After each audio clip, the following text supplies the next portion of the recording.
Good evening. The first Carl Hiaasen book I read was Who in 4th grade because my teacher introduced it to me after being stuck on what to read. This possibly might be one of the most famous Carl Hiaasen books because of the movie that was made and the Newbery honor that it received. It wasn't either of these things that made me want to continue reading his other books. It was the way he connected with his readers. If you've read a couple of his books, I'm sure you've noticed that they all take place in South Florida. Assuming that everyone here lives in Florida, isn't it wonderful that we can all relate to it? Carl Hiaasen also writes about many interesting Earth-related topics. Carl Hiaasen expresses the realities of life that we can all relate to. He also has invented the most loving characters, including Skink from his new book, Skink, No Surrender.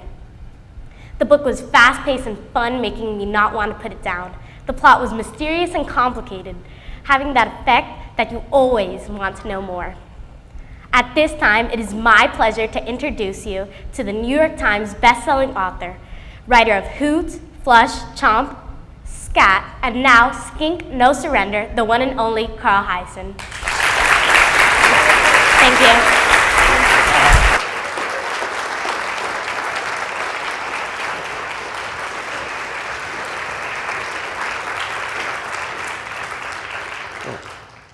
Pick one. Thank you very much, Elizabeth. That was a wonderful introduction. Thank you, Mitch, my old friend, and also Rabbi Siegel for having me back. Every time I come here, I think I'm going to say something that's going to disinvite myself in the future. But this book is for younger readers, so the stories will be appropriate, age-appropriate stories. I decided. I've been writing these grown-up books for a while before I wrote Hoot, and there was a character who came back occasionally who there's a book called Double Whammy, which I wrote in 1987, I want to say, where it was about murder and corruption on the professional bass fishing circuit, and it's a very narrow literary category. It's the only book that's in it. But in that particular book, I came to a part in the plot where I needed a hermit guy. I just needed a guy living in the woods, and I just needed him for a couple of chapters. But I wanted to give him a little bit of a backstory, so I thought, why not make him an ex-governor of Florida? Because in the story I made up for him, there was a highly decorated Vietnam veteran. His name was Clinton Tyree, but he now was using this nickname of Skink.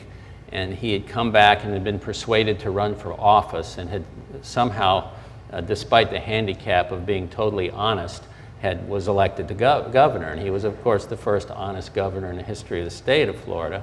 And he lasted only a few months in Tallahassee, went absolutely crazy, and just ran out of the governor's mansion one day, stripped off his clothes, and disappeared into the woods. And I thought, if you spend any time in Tallahassee, that's a pretty plausible reaction. So that was going to be Skink's backstory. He's in the woods. He's kind of an eccentric guy. He lives off of roadkill. We have a lot of roadkill in Florida. He believes not wasting anything, so he'll scoop up a possum or a raccoon that's been hit. And I thought that's a pretty simple kind of deal, and he's only going to be around for a couple of chapters. And then he started, as I was writing, he started doing and saying things that were very entertaining to me. And I decided to keep him around a little longer. I was having fun with him. And before I knew it, he sort of took over that novel, sort of became the entire moral compass of that novel. It came out, again, it was a very narrow sort of literary market for a bass fishing mystery. But for some reason, that character caught on, and so I would drop him into, since then I've dropped him into a few novels when it was appropriate and when I needed somebody to kick some butt. I get more mail and more questions and more interest in that strange guy. And he's getting pretty old and cranky, but people love him. They always want me to bring him back, and I thought that it might be time to unleash him on the youth of America. And I ran this idea by my youngest son, Scotty's little brother, And because he was old enough now to have read some of the grown-up novels, and Skink was one of his favorite characters. And he's starting high school, and he thought his buddies would dig that kind of, he's kind of a big, brawny, one-eyed, very strange dude, but he gets things done.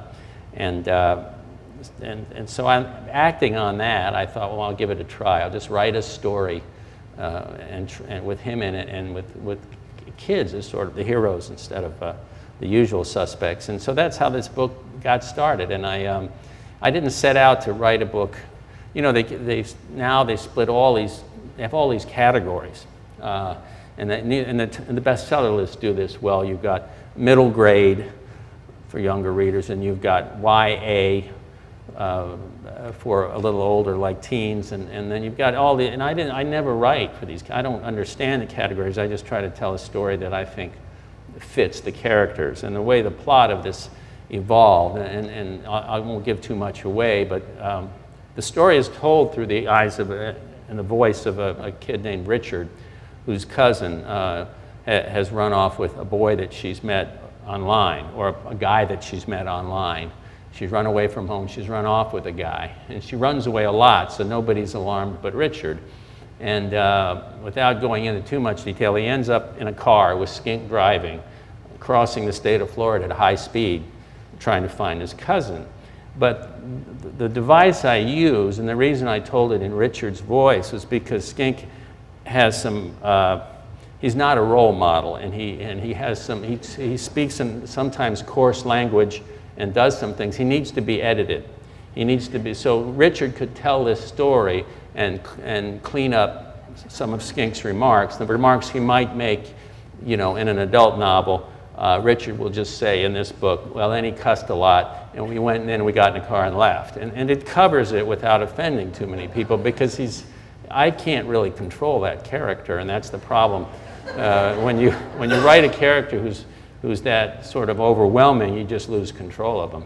And but having Richard there, and having again the subject matter being a very real and threatening one to a lot of parents and a lot of caregivers who have kids who are online doing that sort of, just talking to people, and you don't know sometimes who they're talking to. The book starts out with Richard's walking on the beach with his cousin, and they're looking for turtle nests. And a lot of parts of Florida, when a turtle lays some eggs, they put a little perimeter, the Fish and Game people do, around it, and little orange markers saying don't disturb the eggs. And so people leave them on there. Most of the time people are very respectful, but there's a whole industry, a whole cult of lowlifes whose main occupation is stealing turtle eggs. And every year about this time, you see the stories that some idiot gets arrested with 300 turtle eggs. They sell them on the black market as a romantic ingredient. Now, how bad is your life when you think, really, how bad is your personal life if you think eating a turtle egg is going to make you a sexier or more romantic person? It's pretty sad, but these guys sell these eggs for like $3 or $4 a pop, and they keep getting, same dudes keep getting arrested over and over again. So I thought, well, first of all, something like that was going to happen in the book, and B, Skink was going to be looking for that guy on the beach, and C, something really awful was going to happen to that guy when Skink found him. That's just the way it goes in my books. Those guys do not walk away, and they do not get away. Because they get away in real life a little too often. So in my books, bad stuff happens to them. And that's sort of the setup, and that's how Richard and Skink initially meet. And I've gotten inquiries in the past from actual governors of Florida who somehow deluded themselves into thinking that they were the model for this character. Now, this speaks to their detachment from reality, but at least 3 of them have, including the late Claude Kirk, would tell people that he was the model for Skink. And And there was nothing I could do. There was no like copyright infringement or even libel or slander of a fictional character. So all you could do was sort of humor them about it. But I was always amazed because, of course, he wasn't based on any real person or a real former governor of Florida. Florida would have been a better place if he had been governor, that's for sure. But it was amazing to me because they had sort of embraced this character. And in the course of several novels, he does some things that you wouldn't think any sane politician would want to be identified with. In one of the first novels, and I'm not proud of this, circumstances unfold where he has to eat a poodle. Now, if you're running for office in the state, why would you associate yourself with a character who does that? I mean, but it's just, again, it's a function of ego and wanting to be connected with sort of an iconic sort of folk character. The story takes these Skink and Richard up this great river in North Florida called the Choctawhatchee River, and there's some very primitive parts to it. It really looks like it must have looked probably hundreds of years ago, and they are following some clues to find Richard's cousin. And along the way, this river was one of the last places in Florida that there was ever a documented sighting of this bird. I don't know if any of you are into birds, and I'm not particularly a birder, but I've always been fascinated by the legend of the Ivory-Billed Woodpecker, which is North America's largest woodpecker. It's been supposedly extinct for over, well, almost 100 years, but there's all these phantom sightings of it, and Cornell University spent a fortune trying to find this bird based on somebody's weird audio recording. And anyway, and Skink is one of these guys, he likes to think the bird's still alive. And Richard is kind of a scientific, kind of, not a overly brainy kid, but he's done his research and he doesn't think there's any such birds. So they were up there and something happens. But I went up and took a trip on the river, and of course I didn't see any ivory bills, but I thought it'd be kind of cool to see where I could at least see one that was in some sort of, in a museum or something. So I was in Washington, and I went to the Smithsonian, and a friend of mine introduced me to a guy, and she said, and I couldn't find any ivory-billed woodpeckers. I kind of wanted to be able to describe them, even in a stuffed condition, just if I was writing about it, it's better than nothing. And I went, and she said, I think I have a guy. I said, why aren't there any on exhibit? Because, and she said, well, I don't know, it's a good question. So we go down all these corridors and all these file cabinets in this dark recesses of the Smithsonian Museum of Natural History, and she leads me to this desk. There's a guy sitting at the desk, and she says, Mr. Hiaasen would like to see some ivory-billed woodpeckers. He goes, sure. So I follow this guy back down another network, a maze, and he comes to, there's like a file cabinet. He takes out a key, and he slides open a drawer, and there's all these preserved ivory-billed woodpeckers lying side by side. And they're the only ones I've ever seen, probably ever will see, along with the date that the specimen was donated to the museum. Some of them far back as 1878, and they're perfectly preserved. And he takes one out, he goes, here, to him. Oh, that's great, a dead bird, that's okay. But at least I got to see him. It was pretty cool being back there, because I was very careful with them and everything else. And he said, yeah, these are the only ones we have. We don't have them out. We didn't have one that was the quality we needed to mount it and so on. And then if we put that away, he goes, hey, you want to see some carrier pigeons? They've been extinct forever. And so next we're holding a bunch of dead pigeons. So sometimes it's pretty cool being a writer. You get to do that kind of stuff. I don't have any, people always say, what are your ultimate plans? It's funny when you have a character that sort of exists through more than one novel. Because they say, what's going to happen to him? How's it going to end up? And I don't know, you can't answer that question in real life, certainly.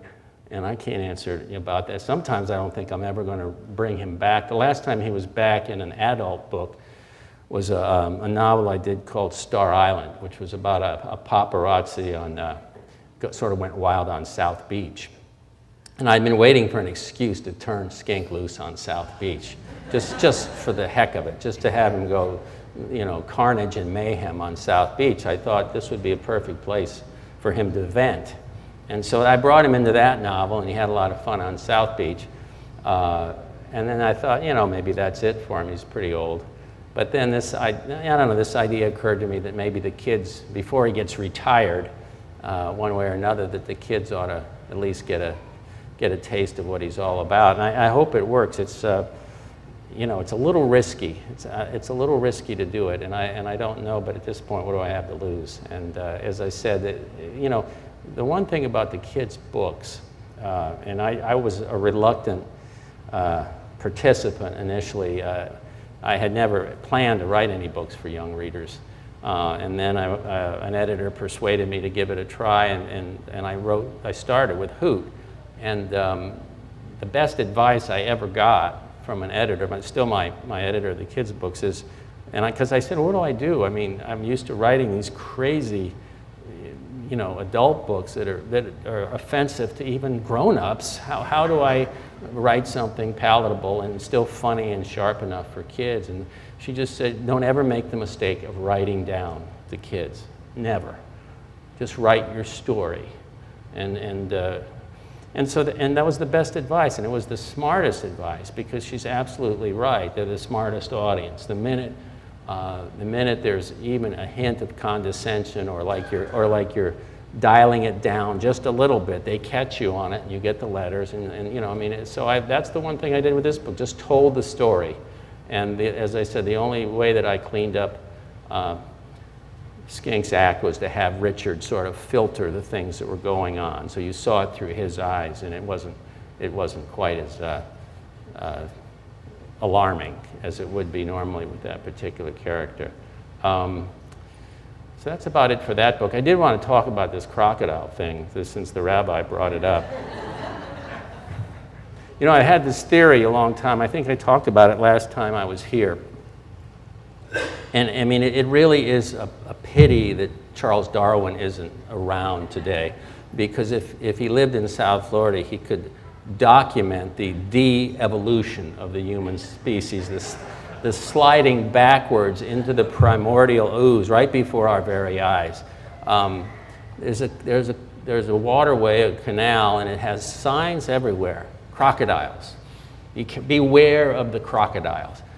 And yet, somehow at 2:30 in the morning, which by the way is a good time to jump into a dark body of water, these two geniuses jump in and they get bit. Not killed, not even close to being killed. If Darwin might argue that if nature carried itself out, they would have been killed. They were not. And then, being South Florida, it can't just end there with a few puncture marks, you know, and a little trip to the emergency room. No, they have to summon all the reptile anglers who are dying to get their faces on TV to come trap this 12-foot crocodile, and so they can all get their own reality shows, I presume. And in the process of trapping this crocodile, they kill it. So it's just like, in South Florida, the story never ends where it would end in a normal place. There's always one more step of bad behavior that's sort of a punctuation mark on the whole thing. But you do I mean, Darwin would be amazed to read just one day's worth of the Miami Herald and just see what goes on here. I think he would have to really sit down and adjust his theories directly, because I don't know any place that has this much rampaging stupidity on a daily basis. Crocodile, let's go hop in with the crocodiles, honey. This was like a date, too. I mean, you know, isn't there a movie somewhere you could go to? I mean, really, this is what passes for fun. You remember a few years, sometime, this is a horrible thing to say, but I'm going to say it anyway, it's not politically correct, but a few years ago, and this is again a Darwinian moment, out by the Miccosukee Gaming, the casino out there, Chrome, they were having all these break-ins of the cars, and the gamblers were complaining, so the police set up a little stakeout up there. You remember this? And they're watching one night. Sure enough, along comes two brilliant individuals, and they start breaking into the cars. And so the police roar up, the blue lights are on, and one guy, you know, the guy with a few brain cells, raises his hand because he knows he's going to be in jail about 37 seconds, and that's it. The other guy, who has a warrant out for him, shockingly, imagine a repeat offender, he decides he's going to run. You know, if you've been by out there, you know where that casino is located. And this was, again, dead of night. And he's going to run. He runs through the parking lot, runs out there, running full steam, and he decides to jump into the lake behind the casino and swim away from the officers and get away. And what happens when he hits the water, of course, is that an alligator gets him. You could make a strong case that this is nature's way of culling the herd. If this were thousands of years ago and we were still a nomadic species, you know, traveling across the plains and living together in tents and building big campfires, this idiot was one of the guys that would have gotten picked off by the saber-toothed tigers. He was one of the stragglers. He was the one that maybe had been dropped on his head at some point. And he was one of the ones that the tiger would get, and he would be out of the gene pool. But no, he's breaking into cars at the casino, and he jumps in, and a gator gets him. And what really ticked me off is that, so the next day they go out, and they kill the alligator. They should have given it a Crime Stoppers award, and instead they kill the damn alligator. There's no justice. What I'm going to do now is take as many questions as Mitch tells me we have time for before we sign some books, and we'll talk about whatever you want to talk about. We can talk about real life. We can talk.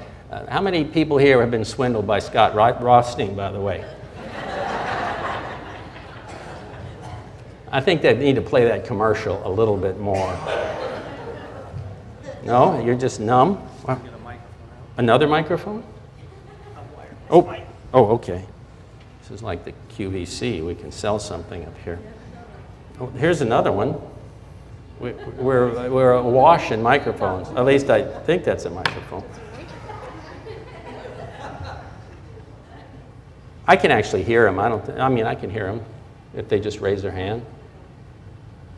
No? Nobody has. There you go. I don't have a question, but I just want to let you know that the bass fishing book, I have absolutely no interest in bass fishing.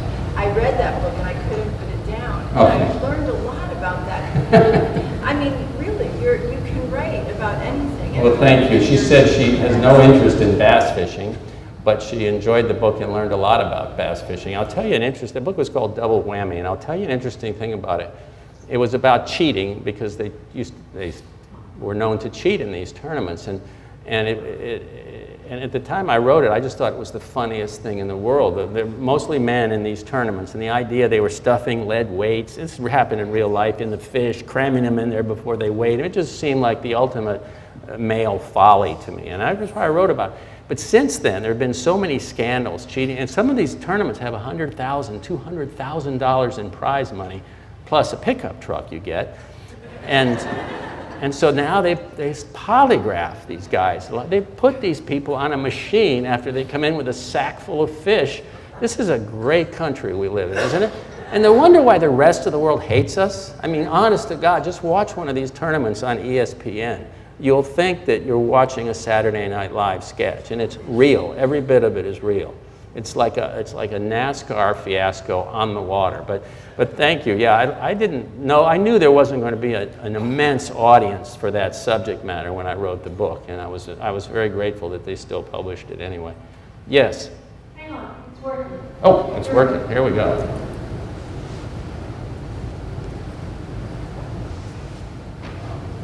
What is your male protagonist's inclination to cutoffs?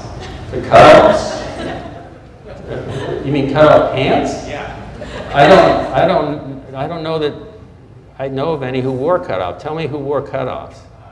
Joe Winder, David Tongue, the guy. Oh, Joe Winder did. Yeah. From what was the one? Beauty pageant? Oh gosh. I wasn't aware. You could write a paper about this because I had no. I just always noticed that the right cutoffs. Yeah. It's the same on the right cutoffs. No, I had never thought about it. I mean, one time, the same thing happened to me where I didn't realize something was going on in my books until I read about it. There was, years ago, a guy wrote a paper about the novels in something called the Journal of Popular Culture. And he liked the books, and he was writing on and on books, and I'm reading it, and I was thrilled to find out I was some kind of genius, and he said, because in every Hiaasen novel, there's a floater, a dead body floating in water. I had no idea that, well, we all live down here. Half the bodies they find are in water. I didn't think of it as a metaphor for anything except a croaked guy in the water. But this was a big deal to the guy. He saw this as some sort of symbolism. And I was in the middle of a book one time when I read this thing, and I went into a panic because I realized there was no floater in this particular book. That's true. So I scrambled around, because I didn't want to screw up his PhD or whatever he was writing for. I scrambled around and put a floater in there by the end of the book. That's literary insight right there, how you... Yes? Yeah. Oh, hey, I really enjoyed your books. I love this character, the captain. It's fantastic. Got a question, though. It always piques my curiosity. How does he keep his teeth so white? His teeth, Skink's teeth white. That's a mystery, isn't it? I don't know. He just has white. Yeah, I've met people like that. They don't live a very healthy lifestyle, yet they have these great teeth, and they've never been to a dentist. So I met a few people like that. And I also have a theory that it helped him get elected. I think, first of all, you have to have two things in this country to get elected to a high office. And one is you got to have good hair, and two, you got to have white teeth. And other than that, you don't even need to be able to tie your shoes. But those two things are essential. And unless you have $74 million of your own money to spend on the governor's race. But I don't know. I don't have a secret for his dental luminosity. But it's just one of those traits you throw in there. And it's startling to everybody. Me too. Yes, hi. Was it where Skink was tied to the top of the Cartown Bridge? Cartown Bridge. Stormy weather for the hurricane? Right. It was. Was it stormy weather?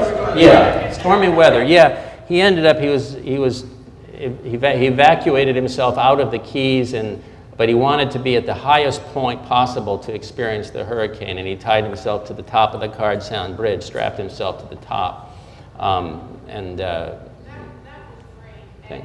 My husband works with Keys. We live in the Redlands, so every time, and I'm not kidding, every time we drive over the Cartown, we stop and, well, we don't stop, but we're like, we just need to put, Skink was here at the top.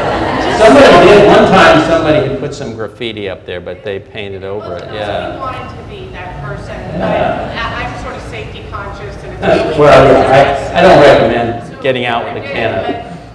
I love that your stories have such an impact that everyday life, you're like, oh, that's out of a book. Well, thank you. Thanks. I like that scene too. I had another scene one time. I don't know if it was the same book. Maybe he can help me out. The mind is going, but I had a bad guy that something bad happened to. I think it was native tongue actually, and he ended up hanging from the Cartown Bridge. And there's a jurisdictional issue there between Dade and Monroe County. So depending on which way the wind is blowing, you don't know which homicide team to call. I had to deal with that. Yes, sir.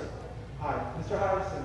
Have you begun working on your next adult novel? And if so, can you give insight into how you develop your creative process for starting a new novel? I have. The question was, have I started working on another novel for grown-ups? And I have, but I'm very superstitious about saying too much about it. I'll say that all I can tell you is that the opening section starts with a traffic accident involving nudity and a razor. And that's really all I can tell you at this point. Hi. This is for my school newsletter, and we wanted to know why is writing important to you? Excuse me?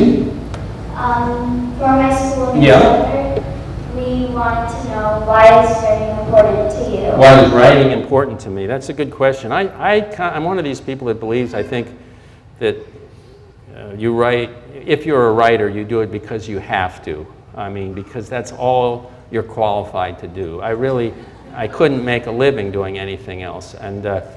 But it starts by being a reader. I remember when I was your age and younger, I loved to read books. And once you fall in love with books, the written word, you fall in love with the craft of storytelling. To me, it was natural to try to do that myself, to try to duplicate the feeling that I had felt when I was reading books when I was a kid. And it becomes part of your what you do in the morning. It becomes part of you after a while, and that's why a lot of times, writers never retire. I mean, people retire from the newspaper business, but people who write books tend to write until they keel over. There's not really a retirement and these include writers who are very, very successful and made a lot of money, and they don't need to keep writing, but they write and they write and they write and they write because that's all they know to do. And I don't know how to describe it. I don't think it's something you can teach either. I mean, I think you can learn some basic things from creative writing classes, and you can read some great books and learn. Reading is a great way to teach yourself how to write, but I don't think a teacher can tell you how to sit down and write a story. I think it's got to come out of you somehow. It's got to be your voice, and it may take a long time to get it on paper, or in the case of get it on a computer. But I always tell people just to keep the best writers are their own best editors. By that I mean they're toughest on themselves. They're hardest on themselves about it, because you always want to get better. But it's as I said, the reason it's important to me is I don't know how to do anything else. I was a bank teller for a couple of summers, and it's not the same as writing. I discovered that. I was locked in a vault. It was a guarded vault, counting money from a chain of drugstores that came in cash in those days.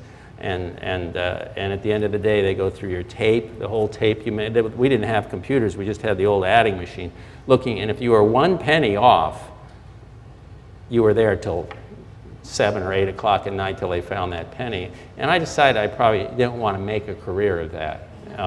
I also was a janitor at a daycare center, which I would highly discourage you from doing. Not a good choice. Yes, sir.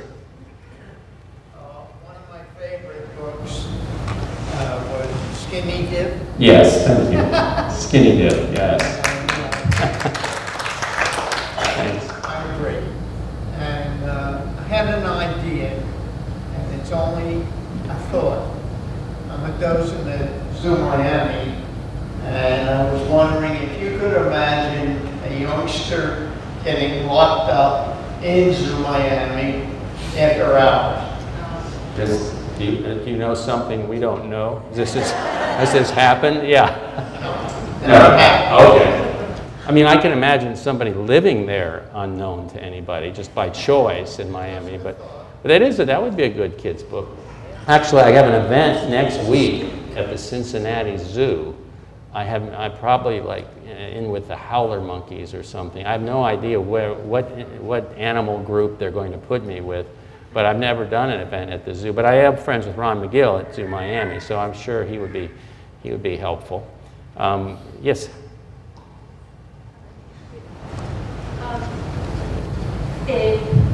I'm very interested in finding out what gave you the courage to start writing. Like, what made you jump into it? What gave me the courage to start writing? Well, I started when I was really young. So I don't think it was courage, it was just trying something that was fun. I knew I'd figured out I was not going to be a professional baseball player. I figured that out pretty early. And I said, well, it's my second choice. And at the time, I thought it would be kind of cool to be a sports writer. I love sports, and I would read the sports pages even when I was very young. 5 years old, I would read the sports pages to my dad in the morning. And I thought it was a cool thing when you read these stories. It was out of the Herald, or at that time, the Fort Lauderdale News, which was an afternoon paper that we got.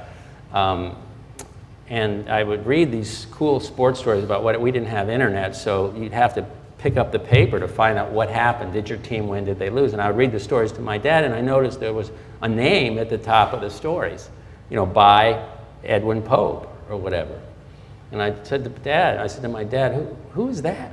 Oh, that's a reporter, a sports reporter. And I said, what? He said he went to the game. I said, he got to go to the game? Yeah, he got to go to the game. He didn't even have to pay. He goes to the game and he sits in the press box. And I said, let me get this straight. This is his job. He goes to baseball games. He sits in the press box. He writes a story about what he sees, and they put his name on it at the end of that's his job. And I thought, that is the gig for me. That's a cool gig. So, and I was never afraid of writing. I loved reading so much, and I loved the language, and I was always writing. I had a typewriter, which is like a computer, only it's a lot noisier. The keys are elevated, and as this carriage is slammed back. Anyway, I had a typewriter, and I was always typing little stuff on the typewriter, so it wasn't really courage, it was just experimentation.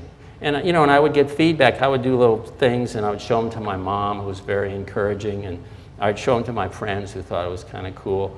So it just, you get the validation from people and you think you might actually have a shred of talent, and that's what sort of keeps you going.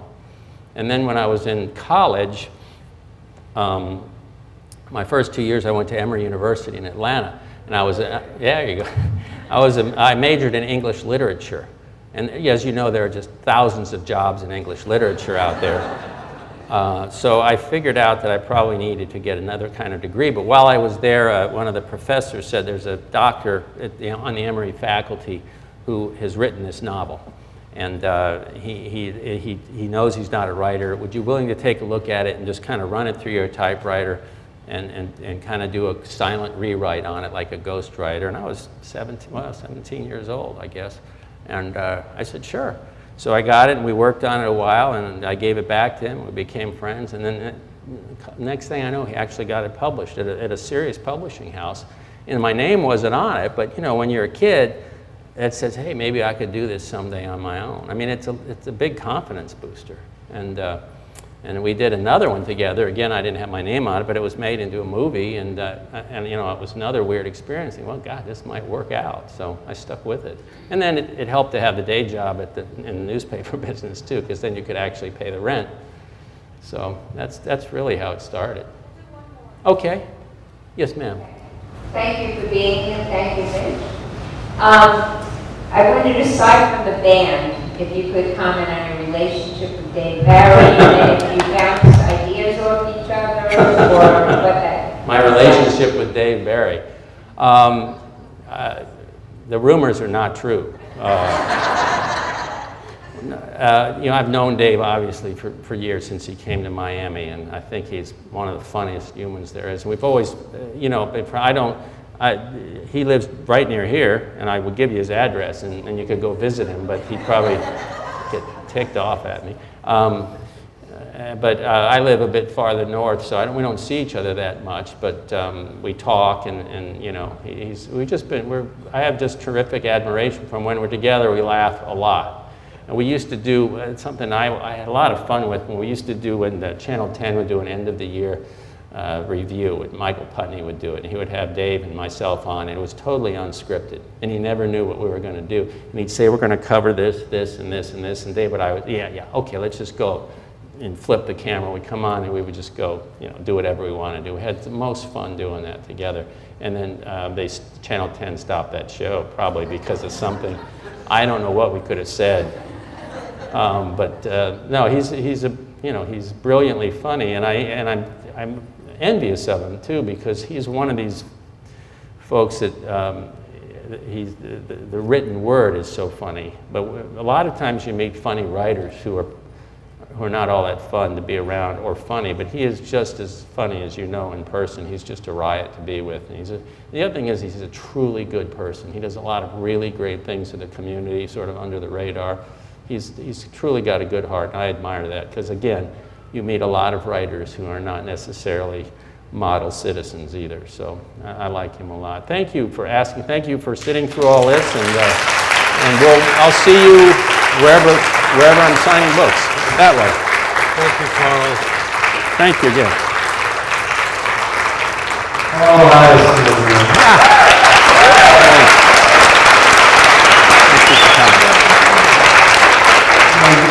Some of you might know, Carl's heading off on tour, but what was just announced just a couple days ago is that he's in the running for the National Book Award. And we all wish him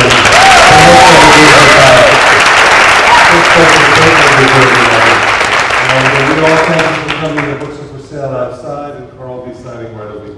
Again, thank you, Carl. I was a bank teller for 2 weeks.